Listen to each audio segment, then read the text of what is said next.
नमस्कार बच्चों, मैं राजिका अग्रवाल स्वागत करती हूँ आप सभी का आज की इस क्लास में।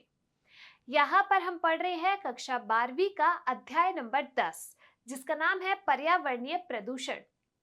पिछली क्लास के अंदर हमने बात की थी दो पर्यावरणीय प्रभावों की, जिसमें हमने देखा ओजोन अपक्षय और दूसरा हमने देखा ग्रीन हाउस इफेक्ट। आज की इस क्लास में हम बात करने वाले हैं ध्वनि प्रदूषण के बारे में।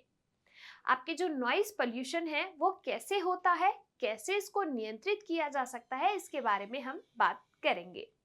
देखो, सिंपल सी अगर भाषा में हम यहाँ पर बात करें कि ध्वनि प्रदूषण है क्या, तो जोर जोर से जो लाउड स्पीकर बजते हैं रात को, अगर हम बात करें ईयरफोन डाल के हम डेली तेज आवाज में म्यूजिक सुनते हैं, टीवी का वॉल्यूम बहुत तेज रखते हैं, इन सब की वजह से क्या होता है, ध्वनि प्रदूषण होता है। वाहनों के द्वारा जो हॉर्न बजाए जाते हैं, जब हवाई जहाज ऊपर उड़ता है तो वो एकदम से बहुत ज्यादा आवाज करता है। रेलगाड़ी जब पटरी पर दौड़ती है तो उसकी वजह से भी ध्वनि प्रदूषण होता है। जो कानों को सहनशील ना हो ऐसी ध्वनि आपके क्या करती है, ध्वनि प्रदूषण करती है। देखिए, ध्वनि प्रदूषण यानी कि नॉइस पोल्यूशन, शोर किसे कहा जाता है, व्यर्थ की ध्वनि या कोई भी ऐसी ध्वनि जो सुनने वाले के लिए क्या हो, रुचिकर न हो, यानी कि उसको लगे कि क्या हो रहा है मेरे कानों में ये।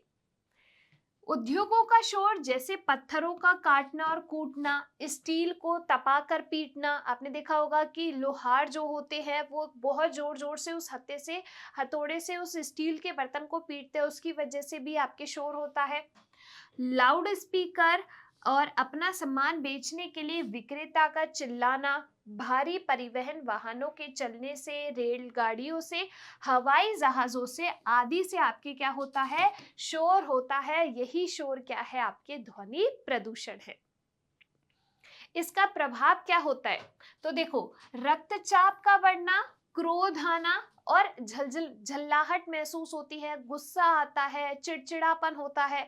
साथ के साथ आपके कुछ सुनने में भी असमर्थता हो जाती है। ये आपकी अस्थायी और स्थायी हो सकती है। मस्तिष्क संबंधी बीमारियां भी इसमें हो जाती है। देखो, कार्य कुशलता में कमी, यानी कि जब आप किसी भी चीज पे कंसंट्रेट नहीं कर पाएंगे, एकाग्रता में आपकी कमी हो जाती है। श्रवण शक्ति का क्षीण होना आदि। प्रारंभ में अल्पकाल के लिए हो सकता है, परंतु ध्वनि का स्तर अगर तीव्र ही रहा तो यह आपके क्या हो सकता है, स्थायी रूप से हो सकता है। ध्वनि की उच्चता का स्तर जो है वो डेसिबल से मापा जाता है। डेसिबल को अपन व्यक्त करते हैं डीबी से, ठीक है। तो ये किससे मापा जाता है, डेसिबल से मापा जाता है, ठीक है। आगे देखिए, WHO यानी कि विश्व स्वास्थ्य संगठन, वर्ल्ड हेल्थ ऑर्गेनाइजेशन, इसके द्वारा ध्वनि का जो स्तर है वो दिन में तो 45 डेसिबल और रात्रि में 35 डेसिबल जो है वो निश्चित किया गया है। 85 डीबी से अगर डेसिबल से उच्च स्तर पर होने वाली ध्वनि क्या होती है, आपके हानिकारक होती है।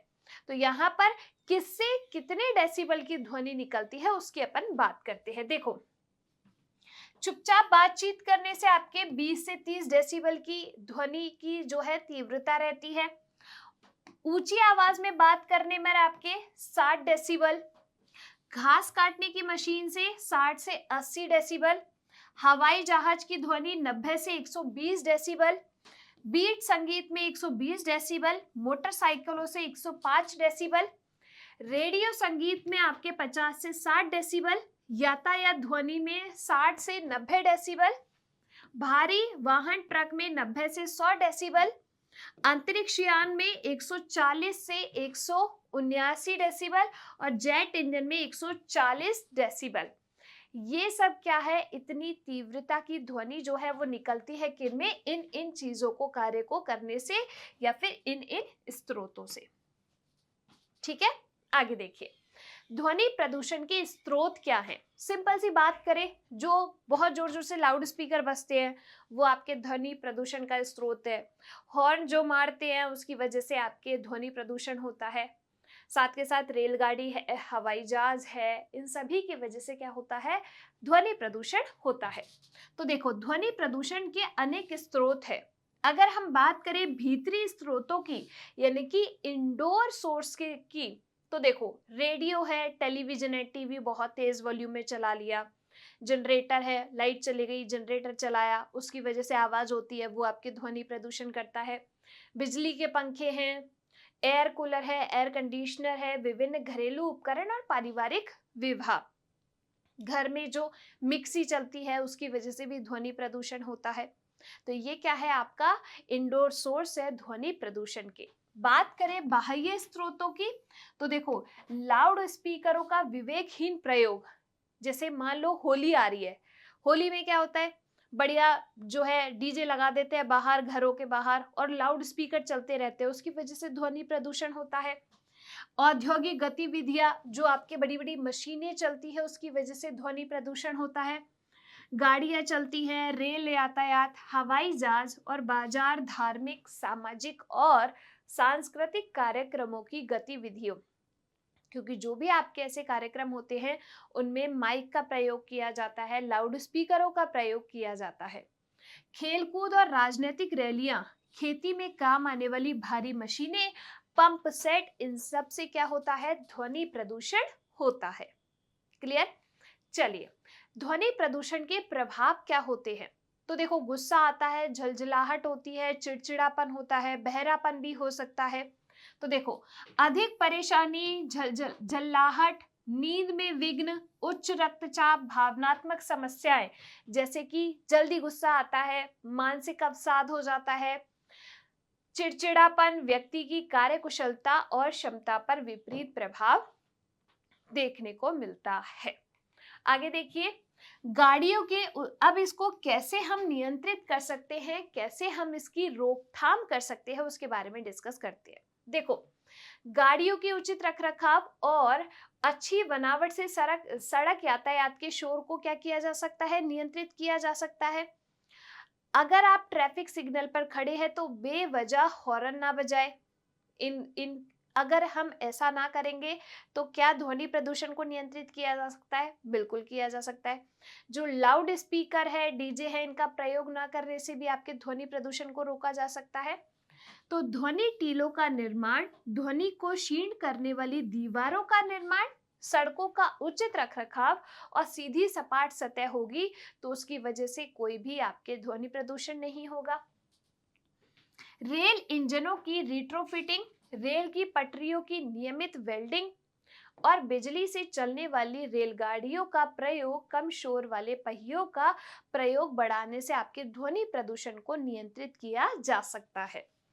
वायुयानों के उड़ने और उतरने के समय, क्योंकि जब एक हवाई जहाज टेक ऑफ करता है और लैंड करता है, यानी कि उड़ने के लिए चालू होता है, और जब नीचे आता है तो सबसे ज्यादा ध्वनि जो है वो करता है, सबसे ज्यादा आवाज करता है। उचित ध्वनि रोधक लगाने और ध्वनि नियमों को लागू करने की आवश्यकता है, तो उससे ध्वनि प्रदूषण पे कंट्रोल किया जा सकता है। अगला देखिए, ऐसे स्थानों पर जहां जनरेटर हो या ऐसे क्षेत्र पर बहुत शोर वाली मशीनें हो, उन्हें ध्वनि सह उपकरण वहां पर लगाना चाहिए। बिजली के औजारों, बहुत तेज संगीत और लैंड मूवर, सार्वजनिक कार्यक्रमों में लाउड स्पीकर आदि का प्रयोग रात्रि में नहीं करना चाहिए।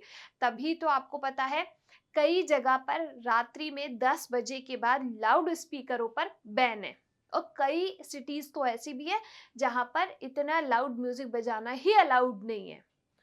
हॉर्न का प्रयोग, अलार्म और ठंडा करने वाले मशीनों का प्रयोग जो है वो सीमित कर देना चाहिए। घने पेड़ों की हरियाली, जिसको अपन कहते हैं ग्रीन बेल्ट, तो अगर हरे पेड़ एक साथ लगा दिए जाए तो ये भी क्या करते हैं, ध्वनि प्रदूषण को कम करने में सहायक होते हैं। इसको अपन क्या कहते हैं, ग्रीन मफलर भी कहा जाता है। ठीक है, तो आपसे अगर कभी एग्जाम में पूछा जाए कि ग्रीन मफलर जो है वो किससे संबंधित है, तो आप किस में लिखेंगे, ध्वनि प्रदूषण से संबंधित है। क्लियर हुई बात यहाँ पर? तो आज की इस क्लास में हमने बात की है कि ध्वनि प्रदूषण क्या होता है और ध्वनि प्रदूषण के क्या क्या प्रभाव अपन को देखने को मिलते हैं। साथ ही के साथ हमने डिस्कस किया है कि कैसे इसकी रोकथाम की जा सकती है, कैसे इसको नियंत्रित किया जा सकता है। क्लियर? चलिए, आज के लिए इतना ही। अब हम मिलेंगे इसी चैप्टर के अगले टॉपिक के साथ अगली क्लास में। अगर आपको क्लास पसंद आई है, आप इस क्लास को लाइक कीजिए। जो भी आपके डाउट्स हैं वो आप कमेंट सेक्शन के अंदर ड्रॉप कर सकते हैं। हम मिलेंगे अगली क्लास में, तब तक आप लोग खुश रहिए, स्वस्थ रहिए। धन्यवाद।